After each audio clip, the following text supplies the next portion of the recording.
Propre, la voiture électrique, c'est ce que pensent les acheteurs de ces véhicules de plus en plus nombreux. Et pourtant, la fabrication de ces voitures pollue davantage que celle d'un bon vieux diesel. D'abord à cause de la batterie. Elle contient du cobalt et du lithium qui sont extraits des sous-sols en Afrique et en Amérique du Sud dans des conditions sociales et environnementales désastreuses. Puis la batterie est assemblée en Chine par des usines très polluantes. Ensuite, comme la batterie pèse lourd, il faut alléger la carrosserie. On le fait en utilisant de l'aluminium, dont la fabrication consomme 4 fois plus d'électricité que l'acier. Encore de la pollution supplémentaire. Tout juste sortie d'usine, la voiture électrique a donc ce qu'on appelle une dette carbone. C'est le surplus de pollution que sa fabrication a émis par rapport à un véhicule classique.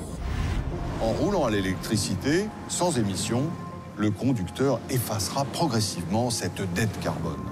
Mais pour cela, il faut du temps, ou plutôt des kilomètres. Un petit véhicule électrique devra donc rouler 20 000 km pour compenser sa dette carbone par rapport à un véhicule à essence. Pour un gros véhicule, un SUV par exemple, la dette carbone peut atteindre 100 000 km. Autrement dit, pendant des années, un SUV électrique polluera davantage qu'une voiture classique si l'on prend en compte sa fabrication. Autant dire que ça n'a pas d'intérêt pour le climat. Alors, quelle solution?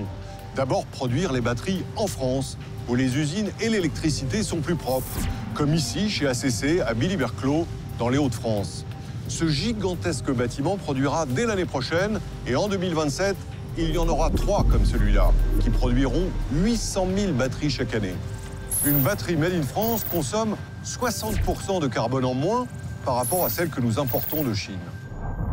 Ensuite, et c'est essentiel, privilégier les petits véhicules au détriment des gros, dont la fabrication est bien plus polluante.